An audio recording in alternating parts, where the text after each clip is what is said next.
तो देखो, जब चीज़ें आपके हिसाब से नहीं चल रही हो और उस टाइम पे आप कैसे रिएक्ट करते हो, उससे पता चलता है कि आप सही में कैपेबल बंदे हो कि नहीं।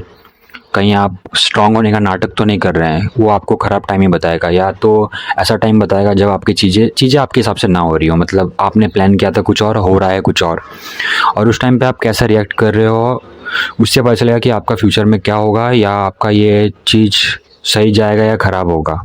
तो बस यही है। तो इसीलिए जब टाइम ऊपर नीचे हो तो फिर उस टाइम को एकदम पेशेंटली, पेशेंस के साथ हैंडल करना चाहिए।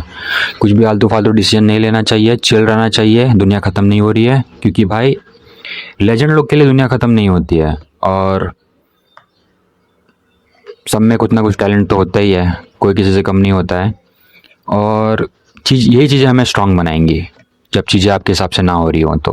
क्योंकि अगर मैं इस टाइम को हैंडल अच्छे से कर लूँगा तो मतलब मैं सही में कैपेबल हूँ कुछ बड़ी चीज़ पाने के लिए। अगर मैं इस टाइम पे मैं हार गया और मैं टूट गया तो फिर मैं नहीं हूँ कैपेबल।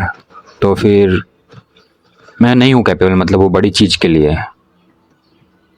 क्योंकि बड़ी चीज़ें उन्हें मिलती है जो मतलब सहने का दम रखे, कि बहुत सारी कुर्बानियाँ देनी पड़ती हैं। और छोटी मोटी चीज़ें तो होती रहती हैं, और फ्यूचर में तो बहुत बड़ी बड़ी चीज़ें होंगी।